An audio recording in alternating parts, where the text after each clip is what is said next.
Eh, Okay, Gino, we're on air. So I would thank you, everyone that joined us today for this webinar on word of mouth marketing and beyond with my friend from the US, Geno Church. Geno Church is the co-founder and the CEO of the Shared Ship. He will talk a little bit more about what exactly is the Shared Ship. And I met Gino in 2012 in Chicago. I don't know if he remembered this in Chicago on the at the WOMA summit because I was researching and trying to learn everything that I can on word of mouth marketing. And he's been an inspiration for me on the word of mouth marketing discipline since then. And Gino is with you. Just present yourself and what it exactly is the shared ship, what you guys do there, and let's get started. Thank you very much. Thank you very much for joining us today. Thank you so much. You want me to go ahead and start sharing my screen? And I can do a little introduction? Perfect. All right. Let's see. Here we go.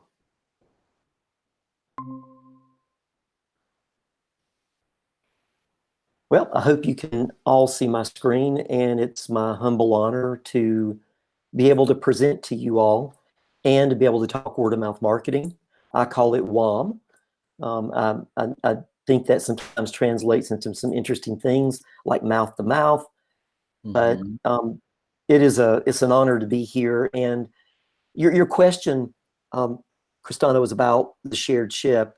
I've been with the company Brains on Fire for over 23 years, and about almost 4 years ago now, I was diagnosed a severe diabetic, and I started questioning, is my work meaningful? Have I done anything of a purpose, anything that adds value to people's lives?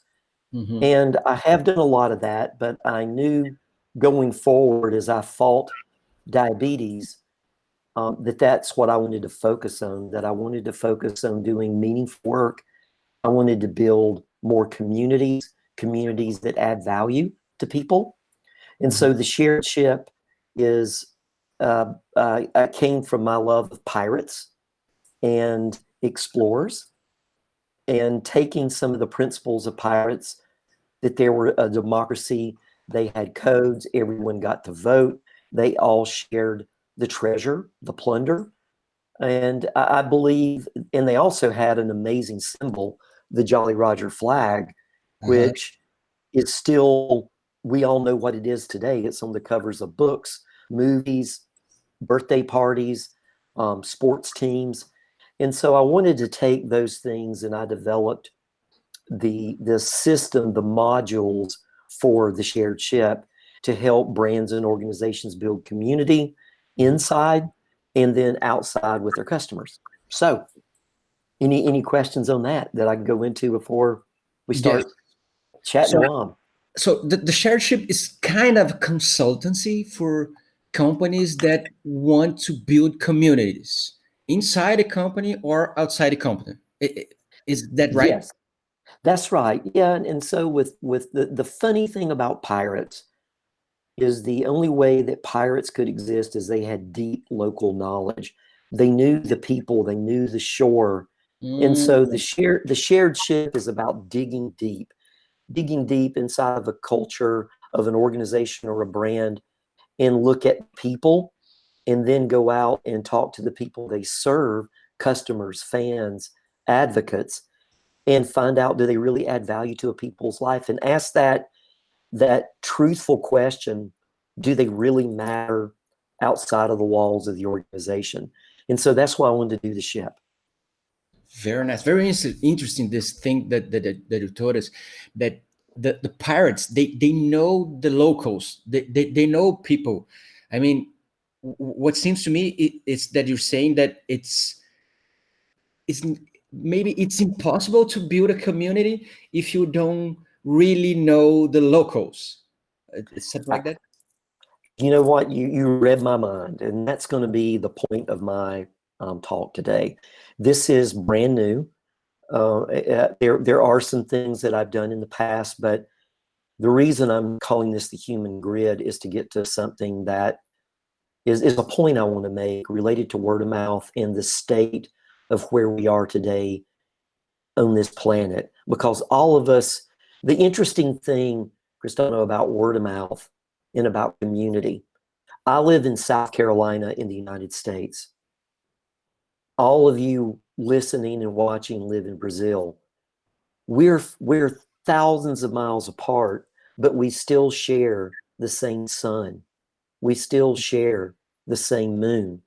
We still share seasons. My season might be different than yours, but we go through these things, these elements that make us all human. And that's how I like to look at it, to explore, is what do we have in common? And then what can we add on to understand where we all are coming from? And that's the only way we can build true community. And sometimes for brands, if it's just about, I want you to love what it is that I sell and you consume it, that's not sustainable. It's just not. And word of mouth is not for everyone. Some brands and some organizations, it might be hard to sell, but I believe there's hidden nuggets of opportunity inside of every brand and organization that are built on people that believe that people are the true value. They value their employees. They value their customers. If they do that, there's probably an opportunity for word of mouth. Because at the end, it's all people. Yes. People at the organizations and people buying stuff. And I mean, I have been seeing lots of things happening now because this coronavirus, blah blah blah. And I have been seeing like two kinds of companies now acting now. Mm. Companies that try to sell something during the crisis, and I really see companies trying to do the right thing. I have been receiving tons of emails and ads saying, okay, buy this, buy that, buy on internet. But also, I have been trying to renegotiate some contracts, and lots of companies that we buy stuff like internet services, companies Mm. from the US that gave us 3 months Mm. free. That's Now, awesome. yeah, 3 months free because of the coronavirus. This is something that I will always remember about that company. And I Mm. will not remember the banks that trying to sell me something that I know. Okay, but at the end, what I really believe, it's all about people. People, always people. Okay, go I ahead. agree. All right. Well, do you want me to get started? Do you want to chat a little bit more? This is great. It's a great chat.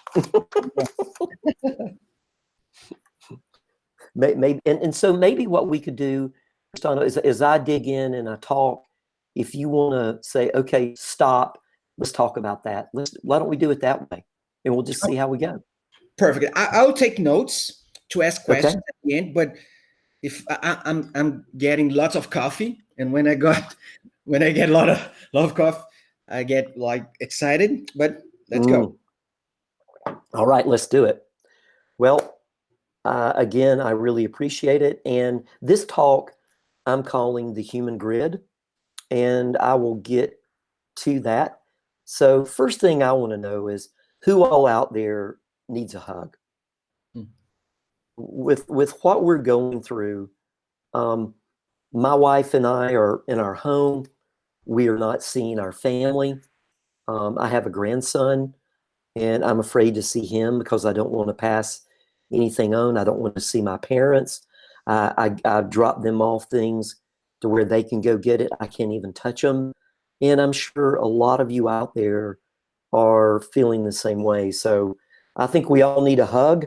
You know, if we could do it and we wouldn't get sick, we wouldn't pass the virus, you know, I bet we would hug. So a hug to you all. So today we're craving human connection. Because we took it for granted, we've now lost it in the ways that we took for granted. It was just a couple of weeks ago that our lives were a whirlwind of connectedness. We were online, we were digital, we were running places, meeting people, working from the local coffee shop, whatever that may be. We were getting to meet people face to face. We were just connected. It was a busy, busy, crazy world. Well, that's come to an end. And today, all we can do is look at it from the inside out. We can look out and look, but it's hard to participate. And that's the challenge for us that are marketers, communicators, strategists, is what do we do with all this? So, Cristana, when you reached out to me and one of the first things you said, I think it's the right place to start, is before you can talk word of mouth, you have to talk about advocacy. And what does that mean? So if you look up brand advocacy in a dictionary or online, it says that a brand advocacy program is a structured strategy designed to inspire and build your network of brand advocates and enable your company to harness the power of community. I don't know about you, but that's kind of boring. It's okay. But what does that really mean? Cristana, you said, what does that mean about people? What is it? And because there's advocates in there, but there's not human, there's not people, there's not terms of humanity in that. So this is Geno Church. Brand advocacy requires advocates, not deer, not dogs, cats, not smartphones. It requires advocates. And advocates are people. They're just like you and me. We come in all kinds of points of view, sexual persuasions, different races, and that's what makes us beautiful. And advocates are people, and we're messy. We have messy, busy lives. My point of view is that advocacy happens when people are inspired and empowered to share their love for an idea, cause, or brand so much that they become a living messenger for it. I don't know, Cristana, if you love the coffee you're drinking, but for me, if you come to my town and we end up talking coffee, I'm going to take you to the place that I love to have coffee because I'm a messenger for that. I'm a messenger for sometimes my clothes, my hair products, places I go on vacation, my car, my tires on my car. I mean, it never ends. I mean, and I'm sure all of you out there are living messengers for something. So to me, advocacy happens when we're inspired and we're empowered to share our love for that. So here's the point. No people, no conversation, and no conversation, there's no word of mouth. So it can't happen without people. It can't happen without a conversation. And so just thinking that word of mouth is tactical executions of social media is only a quarter of it. It's just part of what we need to do. Advocates drive advocacy, which drives word of mouth. So people, when they talk, they share their love of something or their hate for something. That drives word of mouth about that brand or that product, that idea, that cause, that organization. So word of mouth is the process of organically talking about and sharing or recommending something. It's you liking your favorite restaurant, a new pair of shoes you found, a new restaurant, a new bar. That's That's what word of mouth organically is about. When we put the M beside it, word of mouth marketing, that's when agencies like you and me try to amplify it. But we've got to remember that amplification still has to be grounded in the organic process of people being inspired to share. We can get them short term, and you said it, we can get them to sell for us, but that has a short window, a short time frame. People drive word of mouth, and word of mouth drives community. This is a photo that I took in Lima, Peru, a year ago when I was there to speak at Eczema. And I asked one of the gentlemen at the hotel, I said, I want a really good cup of Peruvian coffee. And he said, you've got to go to this place. And he said, are you comfortable with walking around? And I was like, sure. And so I got my phone, I got the directions, and I went and I sat there, had an amazing cup of coffee, wrote in my journal for about an hour. It was beautiful. And so we have to remember that word of mouth drives community, and spaces like coffee shops, yoga studios, barber shops, salons. Those are vessels for word of mouth. And so for me, I had a story to tell about this coffee shop in a neighborhood in Peru. So word of mouth drives community. And community happens when people connect with each other and come together around a shared interest, passion, cause, or product. So I'm a member of a lot of passion boards, a lot of communities. I have a Mustang GT. I'm on that board. I'm podcasting, so I'm on boards about podcasting. I'm on boards about color, choosing right colors, about my university and their sports team. And so community connects us through the things that we're passionate about. And we all have passion buckets. And so building and growing community is what brings word of mouth to life. I will go further, and that speaks to the human grid, and that is you can't have word of mouth without having community. So my question, are we just making people, are we a member of a community, or are we just making people part of a social media campaign, pretending to be a community? I would say that most of the time we're doing this. This is what we're doing. We're not adding on in a way that allows people to become the voice and the hero of the message.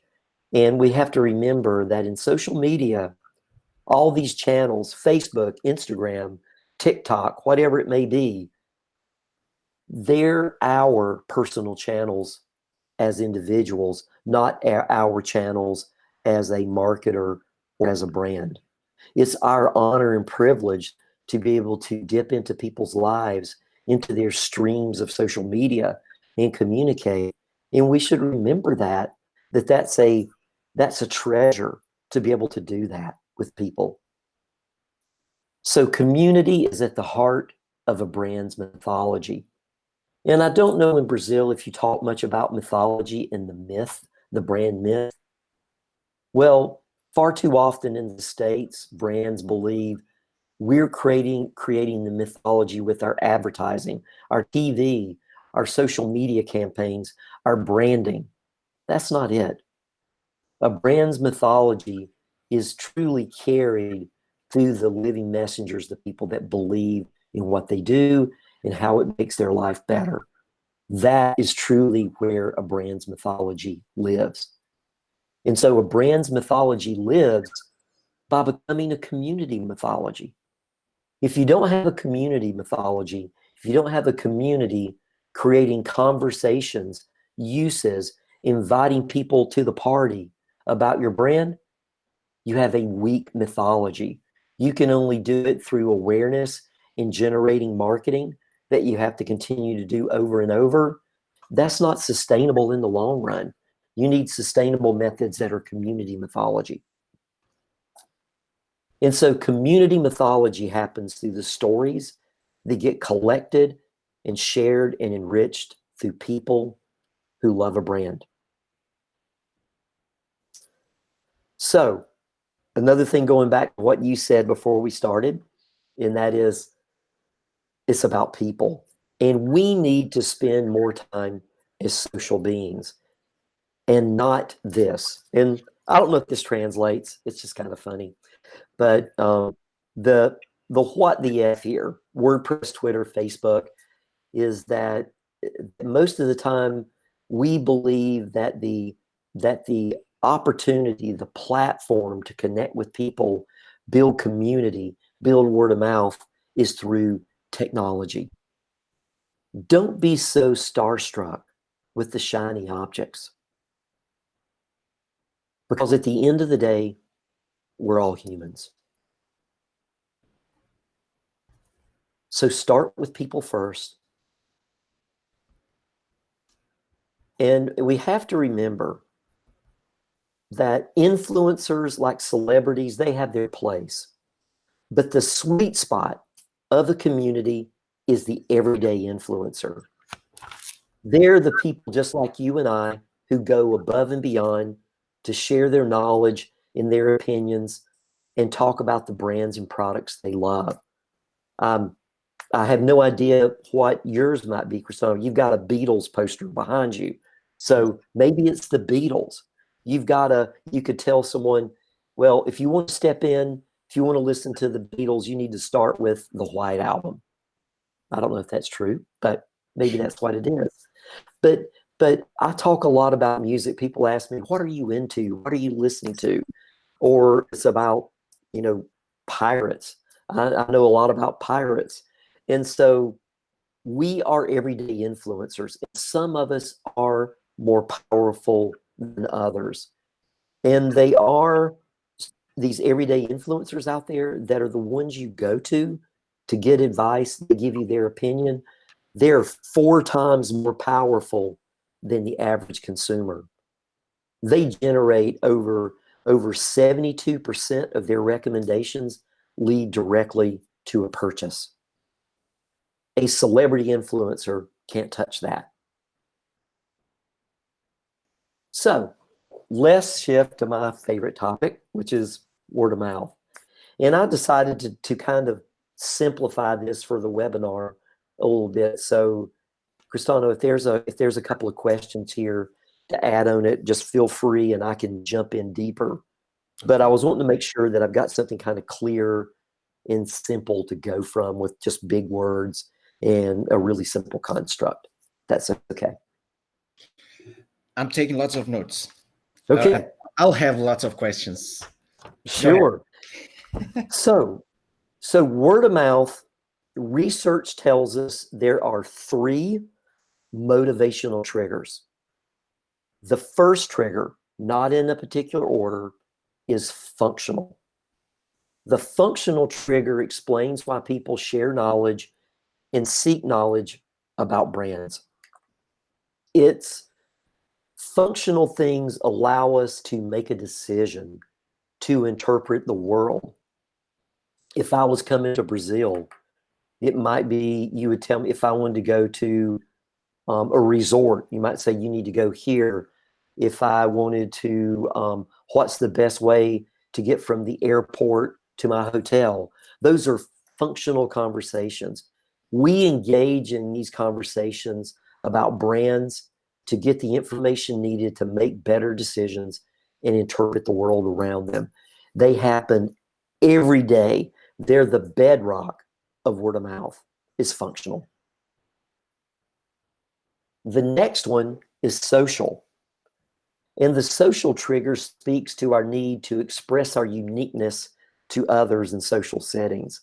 So we engage in social conversation about brands to impress others, express how unique we are, how smart we are, and to increase their reputation.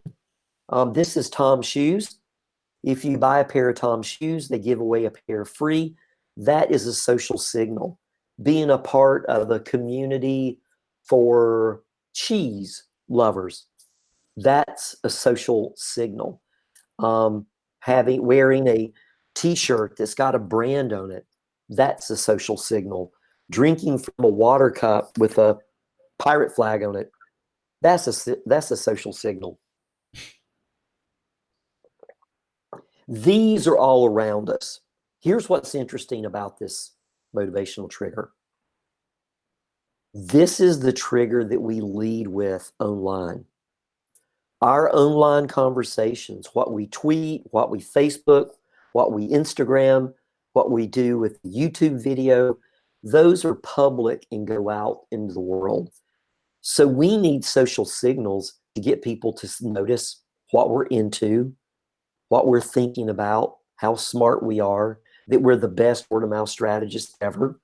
We need social signals to help us. So this leads online conversations. The last trigger is emotional. The emotional trigger delivers people, it drives people to share positive or negative feelings about a brand. So this is what's funny.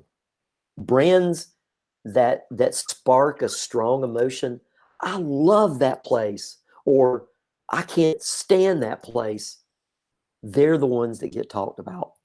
If it's okay and unremarkable, we don't talk about it. We just don't. So I've been thinking, the second book that I co-authored has all this in it on Womology. The name of the book is The Passion Conversation. And I think one of the things that was missing is, okay, Geno, you could be asking Cristano, what do I do with this? What do I do with these three triggers? Well, let's look at it today as to where we are right now. I think we can look at the social trigger and say, okay, what are the social signals which kind of lead to graphics and design and transactional messaging? I think we need to step back here. And like you were saying, how do you sell good? How do you do good? How do you know if you're doing good? Well, I think you start by asking the question about social triggers, and that is, what is the social impact of your business in the world? What is the social impact of your business in your community?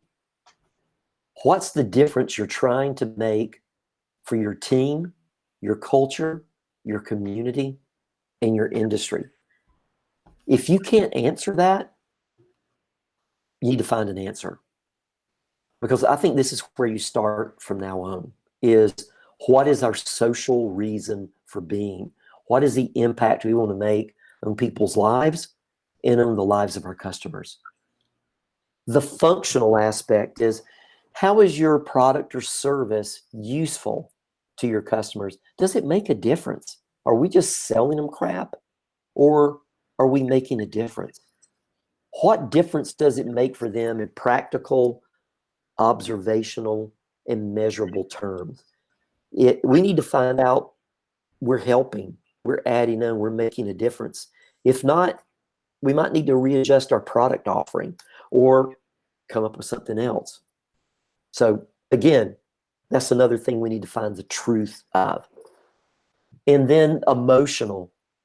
How are people left after they engage, after buying your products? Are they happy? Do they feel fulfilled?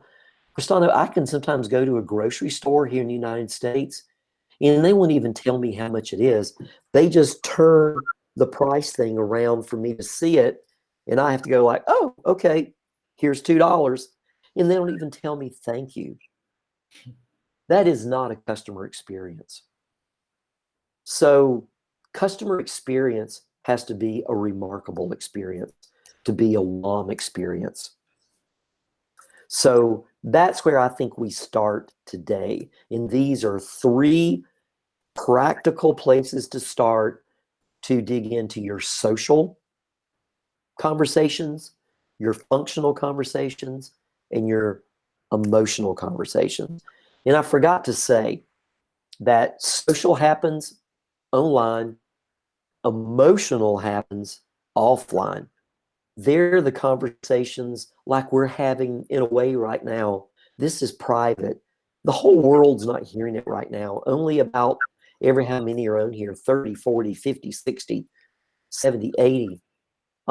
It's the conversations that you have with someone at lunch, over breakfast, at dinner, in a group of friends. Those are emotional conversations. And so we talk about things that are more personal, things that we love, things that we hate, things that make us cry, things that make us laugh. That's what we talk about. So there's that. So I'll go a step further. We've talked about the everyday influencer, and this is kind of a weird way for me to do this. I decided to do it a little bit differently. I have this thing called the advocacy compass, and usually it has a pirate look, but I decided not to put that in this way. So what I want you to think about is a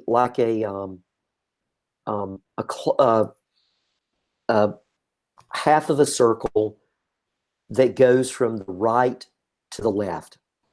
And so the right side starts your fan, the person that likes a brand. They like your social media post. They like you on Facebook, and it ends there. It's passive. That's all that they do. An advocate takes a step up. They support your brand. They might take a picture of it, post it on Instagram, or tweet about it, and they advocate. They support you. An evangelist loves you.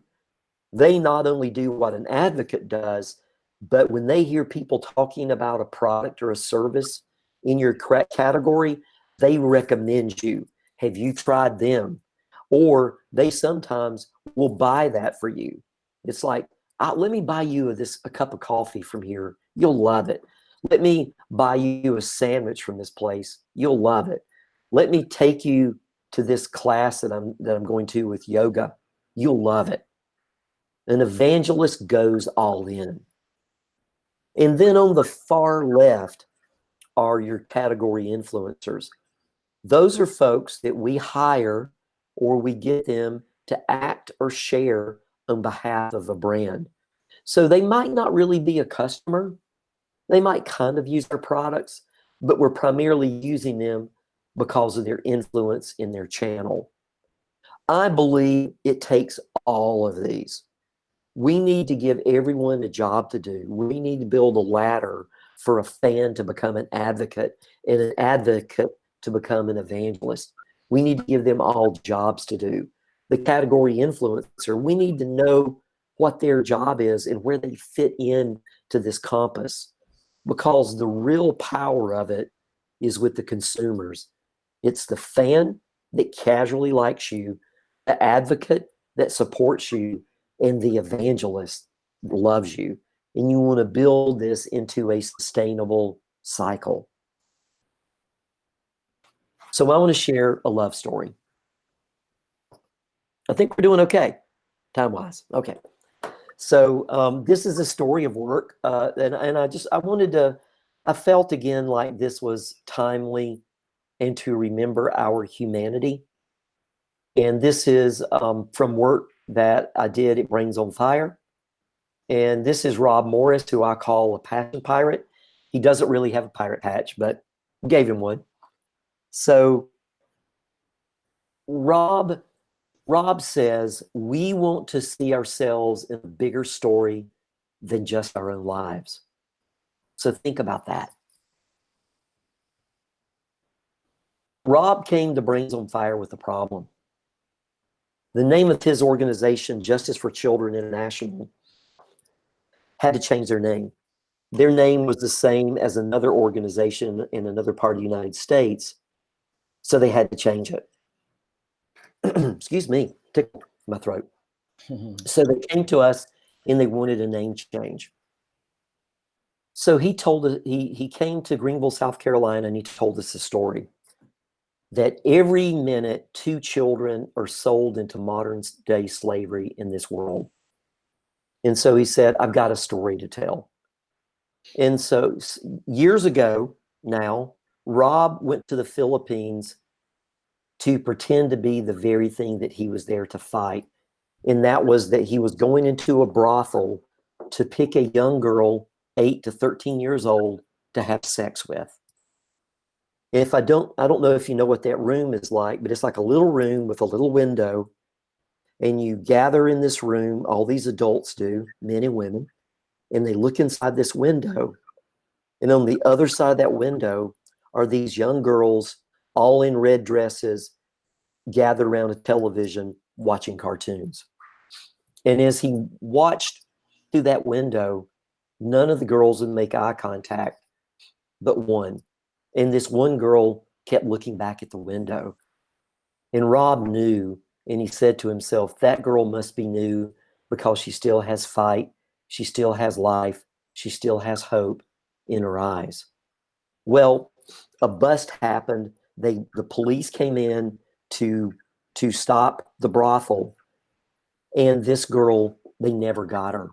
And so he said, I never knew her name, but he said, I'll never forget her number, because on the front of every dress was pinned a number, and her number was 146. And so Rob told us that story. And for us, it became a fill in the blank. I am in this case, abolitionist, to stop child sex trafficking. And it gave us our name of Love 146, which I kind of accidentally shared. Sorry about that. And so we developed this social signal, this badge that everyone could wear to tell the story of this girl. And an amazing thing happened. They were an organization that had to tell the story themselves. But building an identity that is a social signal allowed other people to tell that story. And amazing things happen when you give up ownership. When you let other people, in this case, design their own t-shirts. When you give up ownership and people do their own dances and their own flash mobs. People started wearing it like Paramore when they were having concerts and on music award television shows, in music videos. Young girls were decorating their shoes and doing photo essays of poetry. People got his and hers tattoos. And some people started doing fundraisers like Valentine's Day cupcakes and photo essays of 146 Days of Love. And so Rob says, a movement is not a spasm of passion. And I think that's what we're facing today, is that it's easy to get caught up in tweeting something or posting something to our Facebook page and saying, okay, that's it, I've done it. That's not true. We need to find a way to come together and create a collective shout, to collectively be there, to connect with one another. And I think that's the lesson of this with Rob. So the human grid, in the simplicity of this, is when we think of electricity, it is the electric grid, and it's all interconnected, and electricity is carried into your home, into your place of business, into your favorite restaurant through electrical wires. In this case, I want you to think about the human grid is the electricity that powers community. And that community is what powers word of mouth. And so word of mouth is powered by the simple fact that it starts with community. I used to say that word of mouth was agnostic. You need to not think about the social channels, Twitter, Facebook, Instagram. Well, I've come to understand that I was wrong, that it actually does start with a platform. Your word of mouth starts with a community. And without a community, you can't truly have amplified word of mouth. So, as I'm getting towards the home stretch, I believe this is a call to greatness that we have right now fighting the coronavirus. What I mean by that is that we have to throw our fears, our values and beliefs we currently have on the table and rebuild them alongside communities, consumers, advocates, champions, and even naysayers, the people that disagree with us. We have to do that for a brand to survive in the future, for the things that we care about. We might have to look at our values and see, were they the same before the coronavirus? Because the world's going to be different after the coronavirus. I think we have to be more courageous to punch a one-way ticket, to have the courage to be willing to not know the destination, to explore with open, curious mind. If pirates were alive today, they would mutiny community to bring it back to the heart of community and collaboration over the tyranny of transaction. So I want to challenge you all to think like a pirate, to think about the community and the collective good. I'm going to steal what you said, Cristano, and that is sell good. Sell it, because if you believe in it, it's not really selling it.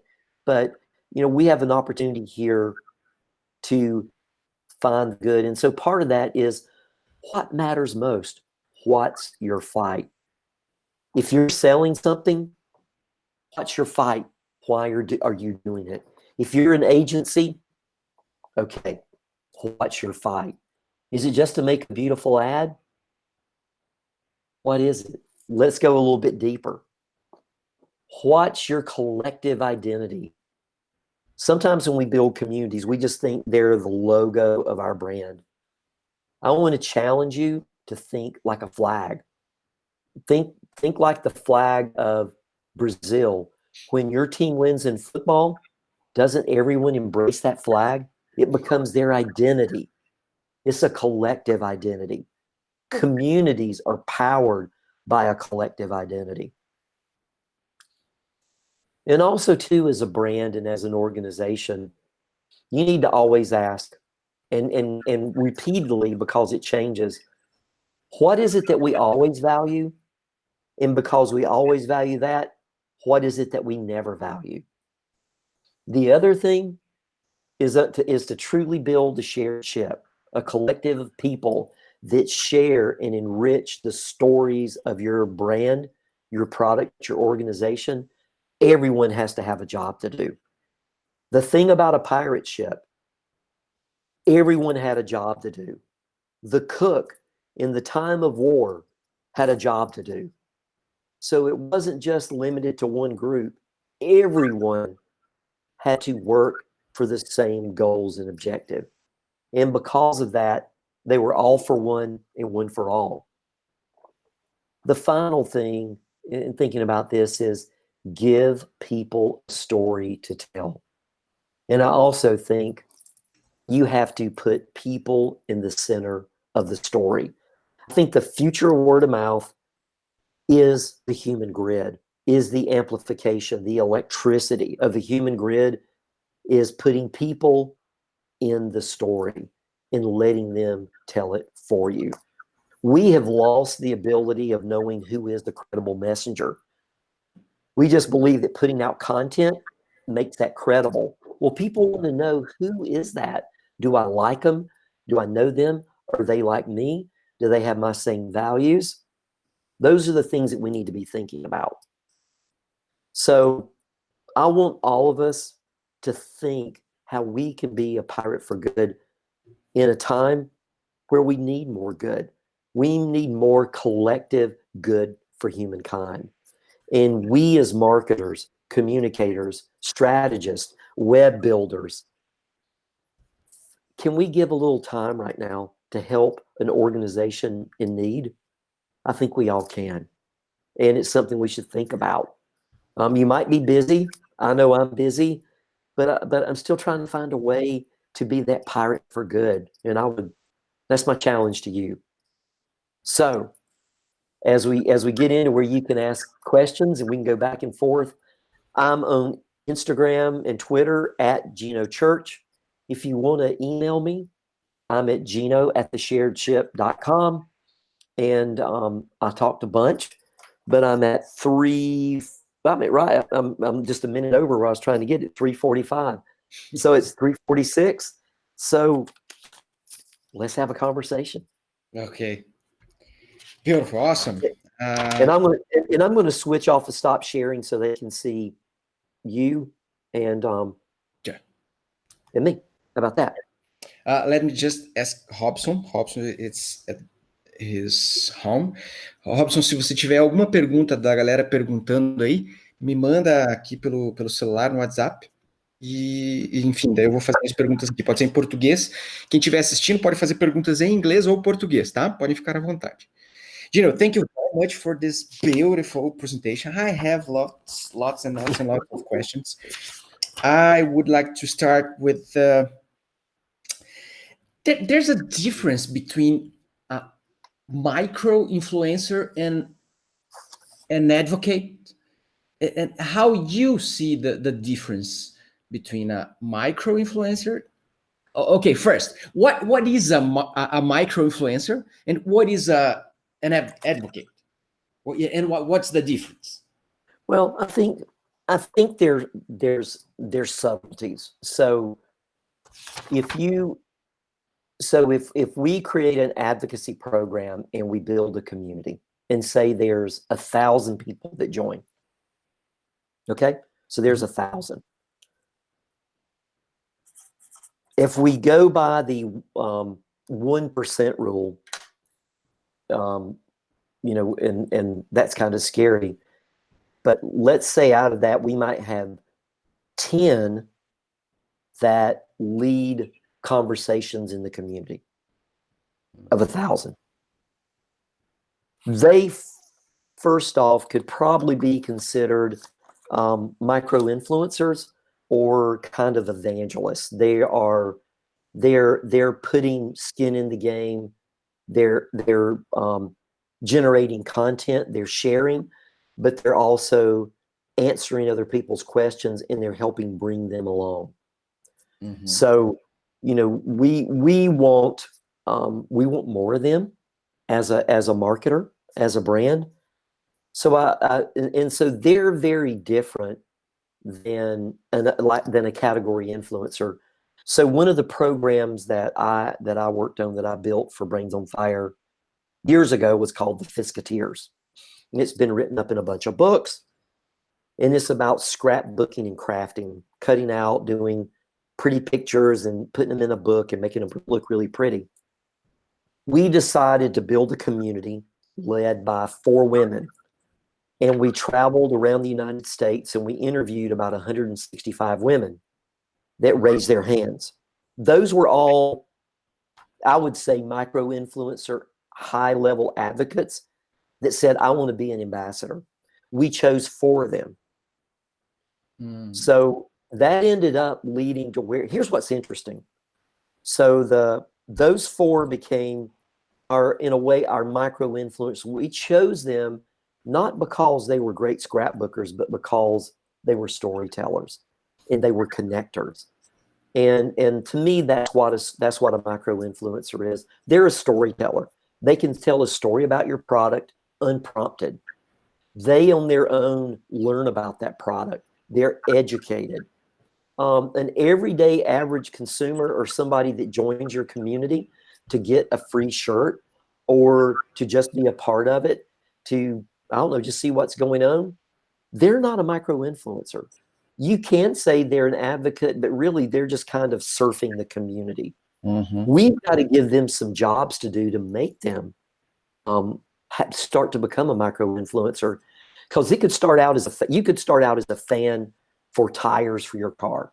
You might not even care. You might not even know the name of the tires on your car.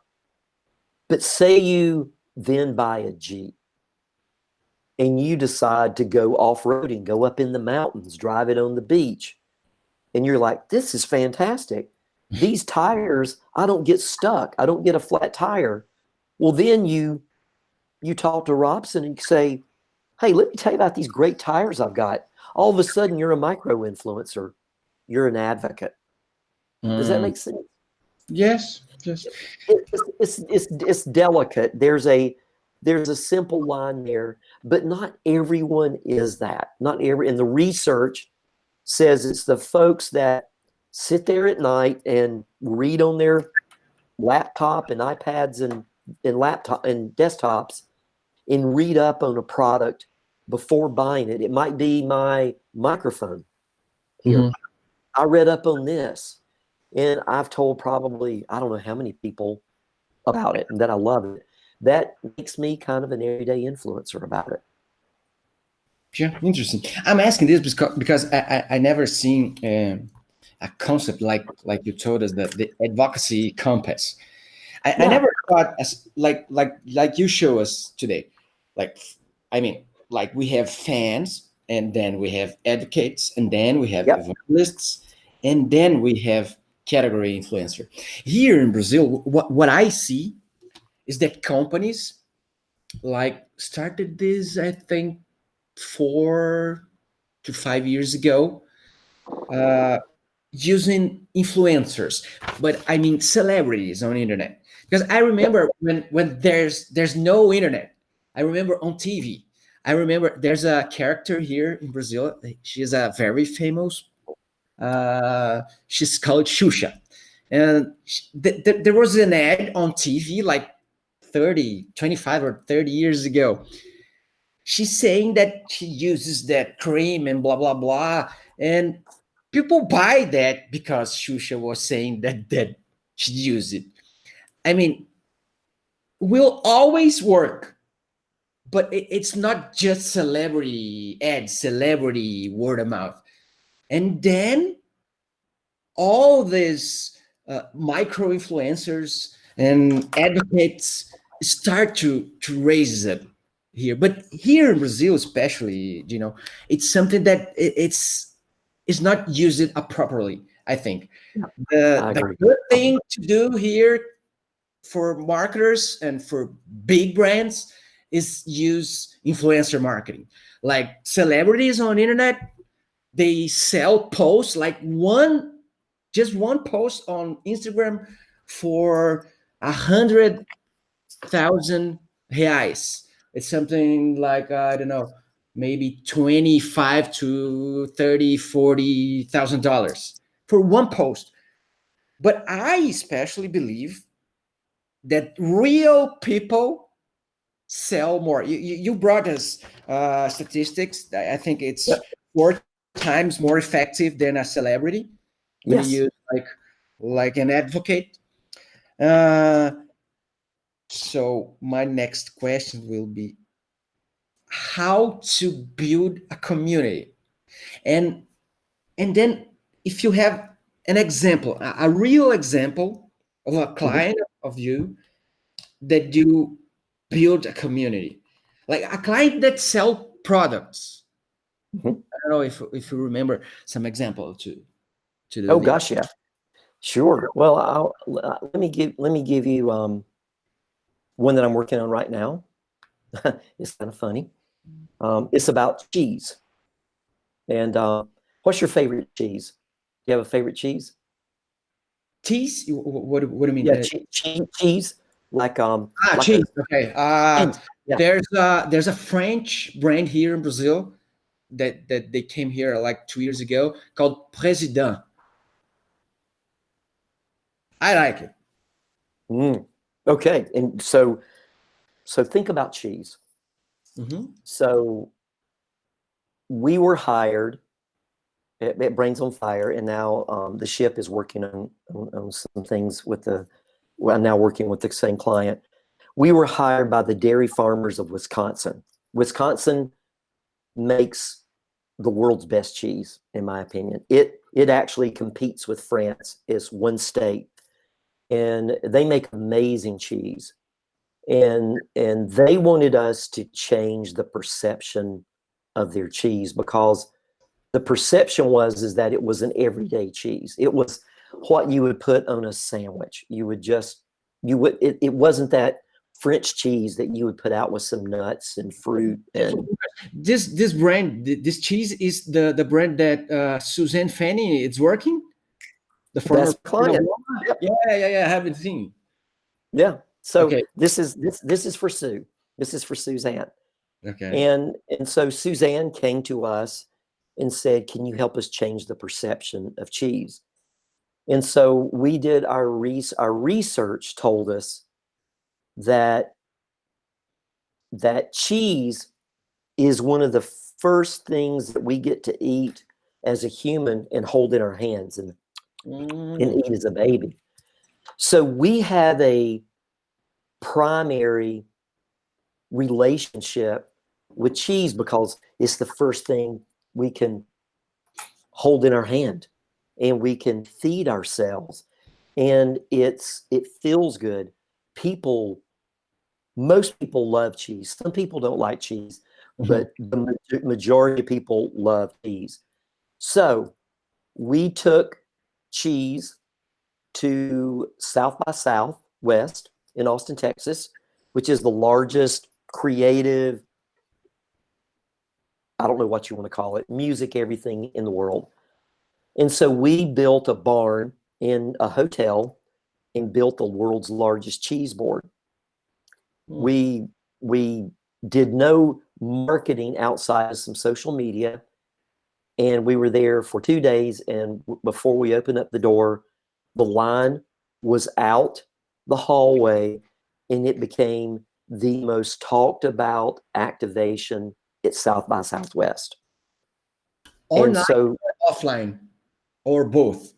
Both. Yeah, it had the longest lines. I mean, Elon Musk was there, and people were tweeting Elon Musk and cheese. Elon Musk eating cheese. Yeah. So it was not paid, right? So no, we did well. Elon didn't. He didn't tweet that, but people tweeted that. The news broadcasts were tweeting it. They were tweeting about Elon Musk and cheese, and the TV show This Is Us and cheese. And so we used that insight to come up with the idea to build a community called Cheeselandia.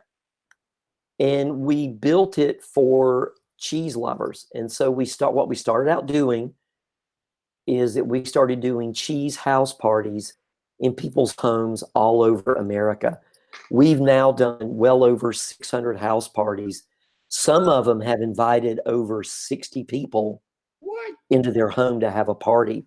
We send them this box with all these fun tools and things to use, and then we ship them the cheese, and they invite their friends. And so then we did all that, and we started doing pop-ups in Orlando, in Denver, in New York, in Boston, and in San Diego.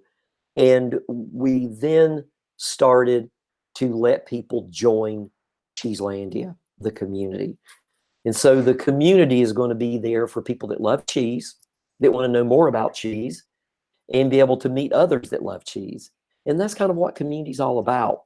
So cheese is as cheap as less than $1 to more than $60 a pound. But we found that we could build a community around something so simple if we built it in the right way that gave people an identity, and we created a conversation around it.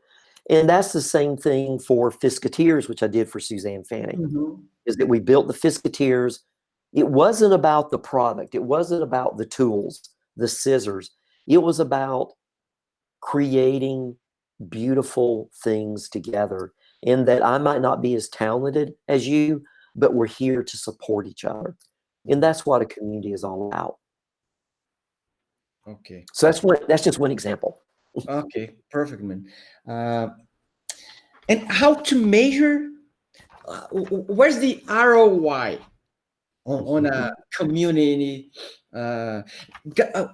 Before this, Yeah, one thing that you told us, that you have to ask yourself, you really from the bottom of your heart, you really want to build a community, or you want to run a campaign? Because what I majorly see, it's brands here in Brazil trying to, okay, we want to sell more. yeah, Okay, there is a community stuff, blah blah blah. Okay, but it will sell more, and it makes me think, what exactly the brand wants. Did they really want to build a community, or they have the marketing budget to execute in 2020, that they have to execute the budget? This, sure. it was really interesting, man. Well, that's the $1,000,000 question. So I you're not, a brand is not wrong to try to sell stuff. That's how they stay in business. I think what you just have to remember is that if you really want to build a community, you still have a right to sell something, but you can't be direct to it that way. It's you people, to be able to build a true community, other than if it's a community where people get stuff and get your products and get deals and specials, that's Yeah. just another marketing tool. To be able to get a community, for that ROI to happen, it has to mean something to them, that they use their own ROI. So let me flip ROI. And I didn't come up with this. This is a good friend of mine.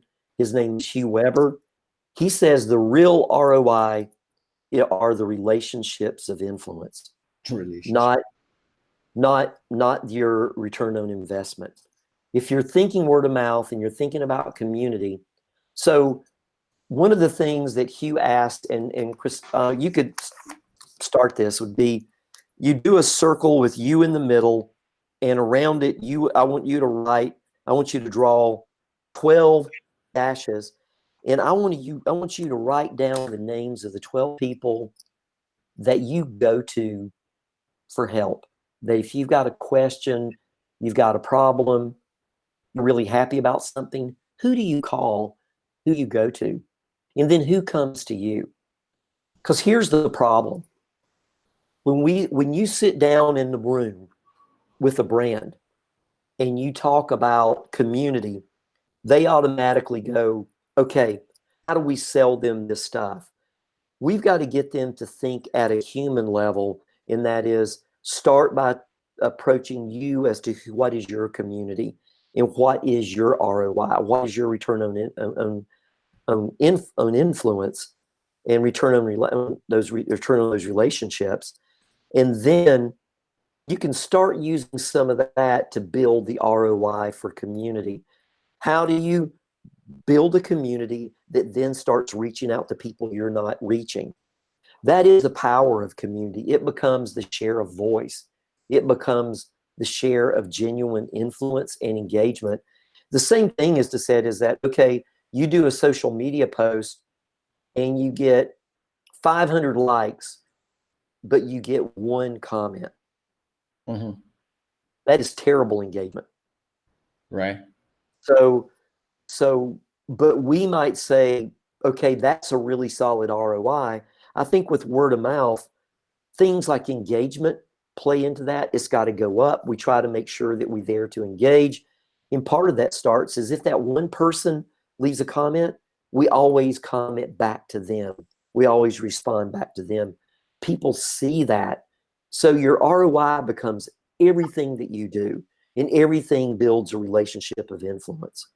And so, they're the basic metrics of social media come into play. Measure your likes, your engagement, your share of voice. But the other things you need to start do is looking at, are you bringing new people to the table? Are we having deep engagement? Are we having people lead the conversation on our behalf? And that is the real ROI of community. And that's why Suzanne believes in it. That's why she was the head of WOMA, and Mm-hmm. why she's doing that with Wisconsin Cheese and did it with Fiskars, is she believes in the power of people, of everyday people. And you said it earlier, influencers are like a drug. You know, we pay them $35,000. They do a couple of posts. People might try your product, but it's not sustainable. Do Mm. they? Everyday influencers love you. And They are real people. yes, they are. And influencers are too, but they're Yeah. good. They're doing this for like 10 other people. You're like, they're a machine for you. You know, Yeah. and I think it takes all of that. I think, you know, for in Brazil, like say take it's a candy. Mhm. And you've got some influencers that posted about this candy and how much they love it, blah, blah, blah, blah, blah. So how could you use that influencer to generate stories from real consumers about it? Mm-hmm. To say, I'm going to choose, tell me your story of why you like um, um, this chocolate. Right. And I'm going to choose 10 to send you something. I don't know what it would be. Uh-huh. And so how do you reach into that community and bring people up? Give them a job to do that is relevant to them. Don't give them something to do that they could care less of doing, or they're not going to do it. Yeah. And about this that you already said, one lesson that was very important for me, it's think to build a community, you have to think like a pirate, and especially because a pirate know the people in the community, they become part of the community. This was a really important lesson for me today. uh, Another question, like in this example of the cheese with with the Suzanne cheese, the Wisconsin cheese, it, to run a community, you have to have a platform like a software Mhm. or not, because here at Amplifique.me we sell a platform, a Yeah, software sure. that amplifies the word of mouth marketing, starting with the NPS, blah blah. If the customer responds 9 or 10, we amplify the message, asking him to do a online review or sending to the referral marketing program for the company. Yeah, But I mean, we the companies always need a platform to build a sure. community or not? I think, well, you know, sometimes some communities only meet face to face, like a car community. But they usually use a platform like Facebook to say, we're going to meet Saturday morning for coffee Uh-huh. and show cars. Your platform, I believe, is important, and but it's the it's the foundation for what we do. And I think in the future we're going to have to think even more about our platforms in cases like this where we can't get out and meet face to face. A lot of companies got caught flat-footed that their platforms were just internal. They were enterprise platforms. Uh-huh. They don't use Zoom. They can't do what we're all doing through Google Hangout. It's not built into their backbone. Well, that changes. That changes today. So to your point, platforms that build on connectedness and collectiveness are going to be the ones that survive and become bigger. And so the question is, you know, how can we deliver an immersive experience that builds community? Is it just a one-way street between us, or does it do that and then it also connects people together? And I think right now in the States, the primary tool is Zoom. Zoom. And and they're zooming. Everybody's zooming, and so because we get to see each other. Who wants to talk on the phone when I can talk? I can see you, man, and I can see you in Brazil right now. That's fantastic. I mean, we're miles apart, but we're here through a platform. So platforms absolutely have a place. Where I mean by word of mouth has to be agnostic is I see a lot of people that believe that I put up an enterprise platform and that's community and that's word of mouth. Mm-hmm. Okay. Well, it's not going to do it by itself. It needs work. It might need leaders. It might need people to step up and develop content. It might need you all developing missions for people to be an ambassador, to amplify the love of a brand. You know, it might be that for a new Coke product, you want to send 100 people on Coke missions throughout Brazil. Right. Well, that's word of mouth. Yeah. And you do that on your platform. We want you to check in, keep a journal, send your pictures. I'm just making stuff up, but that's platform centric and that's purposeful. Okay. Very nice. So I have one final question here, but before the final question, you know what? What I miss a lot, it's WOMA. Man, how I miss the WOMA Summit, all the Me too. that you guys were delivering. And I don't know how to do, but I want to ask you and invite you to think how we can bring WOMA alive again, man. I don't know. Well, It was my best people in the world about word of mouth. And there's no more WOMA. I don't know how to ignite again, but I just want to ask you, for people who are seeing the webinar, WOMA is the Word of Mouth Marketing Association, and they kind of sell to ANA, right? they did, yeah. And where's WOMA? I mean, Well, I miss that. You're not the only one. So I'll tell you that this is not safe for work, but I've been working on a white paper that I've called What the F, or What the F Happened to Word of Mouth Marketing. And I'm working with somebody to write a paper, so to speak, on that. Mm-hmm. And I believe there is a space and place for that to be reignited. My partner on the ship, Brian Passon, he and I were working on trying to develop an experience that we would invite people to at Disney. And it would be about being immersive in what we call WOMX, which is WOM experience. And that is understanding the WOM conversation and kind of not trying to do a new WOMA, but rise up a new what I'm calling WOMX. And we'll see if that happens. With what's going on with the virus, it kind of put it on the back burner.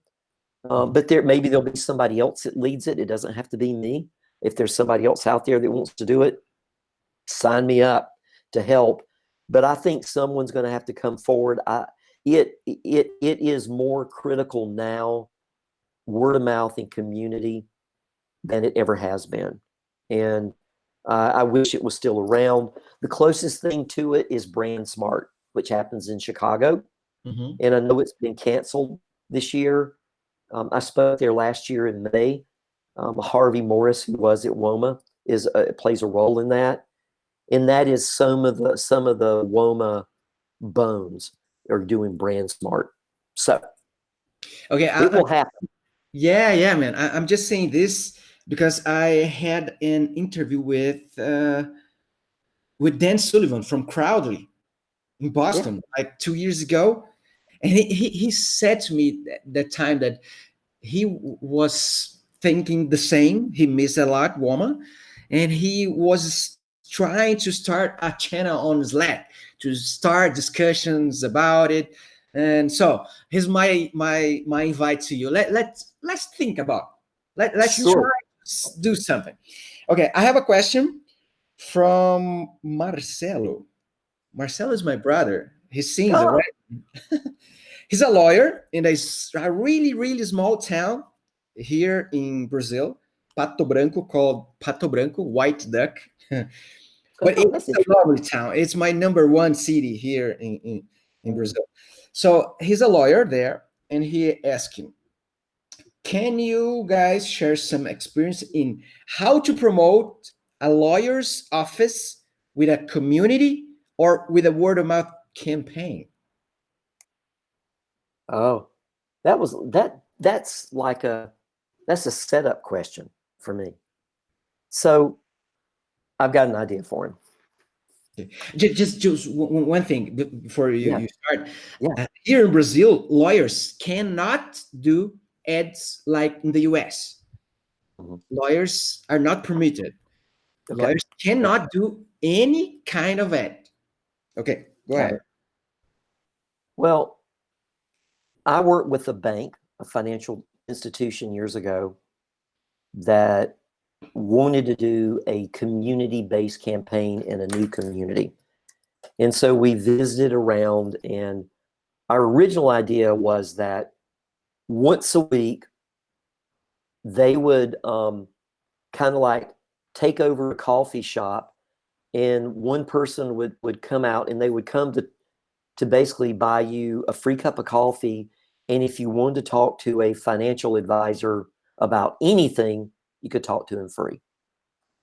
So it was a killer idea. So one thing I would do in a small town where everybody knows each other, um, I would find a local, whether it's a barbershop, coffee shop, Mm. a restaurant that sells breakfast, and I would do it. Maybe start out that it just be like one Monday or whatever day of the week.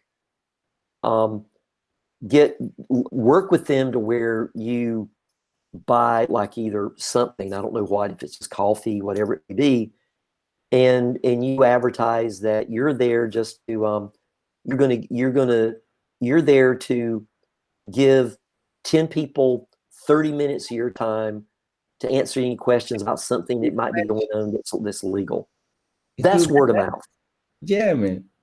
Does Perfect. that, it's Really just, I mean, nice idea.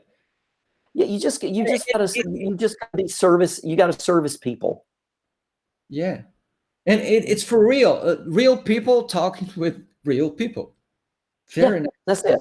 Very You know, nice. you know, Cristano, the thing about it, word of mouth and community, it's not rocket science. It's just humanity. And so, if you're a lawyer, what's the things that happen? People come in, they're afraid, they don't understand, they think they're in trouble, or they're getting a divorce, or Mhm. they're mad at their neighbor. So sometimes they just want to be heard. Yeah. Sometimes they just want to be felt okay. Yeah. And I know that ads still works, especially if Yeah. you have lots of money. But it's not just ads. Like people trust people. Okay. And Uh, yeah, yeah. uh, okay. So my last question here.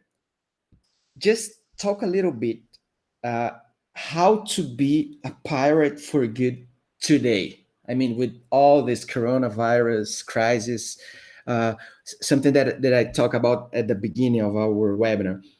I have been seeing brands throwing lots of ads and new products and tons of emails saying we are here to help, but they're not doing nothing to real help. On the other hand, I have been seeing brands here in Brazil and in the US, like I told you, yeah, internet services that we buy here at Amplifique.me, the provider from the US, they gave us 3 months free of charge, and we can use the service. This was incredible. Yeah, So, that's great. how to be a pirate for good today? You know, I think it's the simple things. I think if you are a service provider and you charge people to like access your stuff, maybe it's time now to for a while to give it away to everybody free. Um, it could be just as simple on social media to find a way to do it in an empathetic way Mhm. to check on your customers and see how they're doing and ask them, have the courage to ask, how can we help? Everything's different. With Cheeselandia, we had a lot of events scheduled that were face to face that have Right. had to be canceled, Mhm. and and people are now starting to use social media to talk about things like the thing here is to create a cheese board. You create your own board. They're like works of art. You put chocolate and nuts. Well, people are now doing like cheese board for one. And so for us, it's not about adding on to that and taking over that conversation. It's lifting them up and promoting what they're doing. So I think what we all need to be doing is asking the questions, maybe picking up the phone, calling our customers, and seeing what's going on. How are you? What's going on? Do you need anything? Is there anything that I can do? And then you're going to have to evaluate, does it fit into what you sell? Is it out of scope? It, to me, my wife and I have made the decision to we can't go out and eat in a restaurant right now. You Mhm. can't do that in all of South Carolina. The same And here. we can only order drive-through takeout.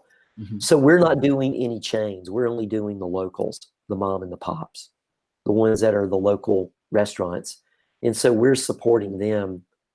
I think I think we will be in the future, and right now coming out of this, we're going to support the brands and organizations that truly get they're trying to serve the people that usually bought their stuff. Now we're trying to serve them. So the question comes in is to, you're going to have to find out what it is they need. There's no easy way. So you talked about pirates, and I'll close with this. Mhm. The fight is about pirates just didn't mutiny because they were mean. I mean, they were bad, but they were fighting an injustice. They were beaten. They sometimes weren't fed. They weren't paid. They were slaves. Um, and they rose up and took over the ship, and they Mhm. had a mutiny. And that fight, that injustice, brought them together to develop that community. And that bound them together to where they all voted as one. They all got paid to get the same. They got the same benefits. I mean, if a pirate lost an eye, he still had a job to do and he got paid for it. If you were a sailor for Portugal, lose your job. Adios. You're gone. So so we're at that time of need. We're at that time of need. So it's a shift for some. For others, it might be that, I mean, even if it's as simple as you make toilet paper, find a way, or you're a business that has 14 locations, and maybe you need to audit all your toilet paper and give it to the community. That's something you can do. So be practical, be purposeful, be meaningful, and be genuine and authentic. Don't do something that isn't who you really are.